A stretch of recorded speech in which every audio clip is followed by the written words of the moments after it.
Hi friends, എല്ലാവർക്കും പുതിയൊരു വീഡിയോയിലേക്ക് സ്വാഗതം. വോട്ടർ പട്ടിക പുതുക്കുന്നതുമായി ബന്ധപ്പെട്ട SIRഉം അതിലെ ASD ലിസ്റ്റും ഇപ്പോൾ കേരളത്തിൽ വലിയ ചർച്ചയാണല്ലോ. നിങ്ങളുടെ പേര് ഇതിലുണ്ടോ എന്ന് എങ്ങനെ മൊബൈലിലൂടെ ഈസിയായി ചെക്ക് ചെയ്യാം എന്നാണ് ഇന്നത്തെ വീഡിയോയിൽ നമ്മൾ നോക്കുന്നത്. ASD എന്നാൽ absent, shifted or dead list എന്നാണ് അർത്ഥം. SIR നടപടികൾ പൂർത്തിയാക്കാത്തവരോ മരിച്ചവരോ മറ്റിടങ്ങളിലേക്ക് മാറിയവരോ ആണ് പട്ടികയിൽ നിന്ന് പുറത്തു പോവുക. ഇനി ഇത് എങ്ങനെ നിങ്ങളുടെ ഫോണിൽ എളുപ്പത്തിൽ ചെക്ക് ചെയ്യാമെന്ന് സ്റ്റെപ്പ് ബൈ സ്റ്റെപ്പായി നമുക്ക് നോക്കാം. ആദ്യമായി ഗൂഗിളിൽ ഈ കാണുന്ന വെബ്സൈറ്റിൽ കയറുക. ലിങ്ക് ഡിസ്ക്രിപ്ഷനിൽ നൽകിയേക്കാം. ഹോം പേജിൽ താഴേക്ക് സ്ക്രോൾ ചെയ്യുമ്പോൾ വോട്ടേഴ്സ് കോർണർ എന്ന് കാണാം. അതിൽ ക്ലിക്ക് ചെയ്യണം. അടുത്ത പേജിൽ SIR 2026 ASD ലിസ്റ്റ് സെലക്ട് ചെയ്യണം.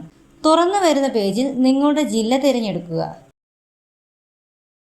തുടർന്ന് നിങ്ങളുടെ നിയമസഭാ മണ്ഡലം സെലക്ട് ചെയ്യുക. അടുത്തതായി നിങ്ങളുടെ പോളിംഗ് സ്റ്റേഷൻ തിരഞ്ഞെടുക്കുക.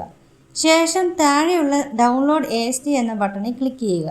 ഇപ്പോൾ നിങ്ങളുടെ ബൂത്തിലെ ഒഴിവാക്കപ്പെട്ടവരുടെ ലിസ്റ്റ് ഒരു PDF ഫയലായി ഡൗൺലോഡ് ആകും. അതിൽ നിങ്ങളുടെ പേരോ തിരിച്ചറിയൽ കാർഡ് നമ്പറോ ഉണ്ടോ എന്ന് പരിശോധിക്കുക. ഇതുപോലെയുള്ള ഉപകാരപ്രദമായ വീഡിയോകൾക്കായി ഈ ചാനൽ സബ്സ്ക്രൈബ് ചെയ്യുക. നന്ദി.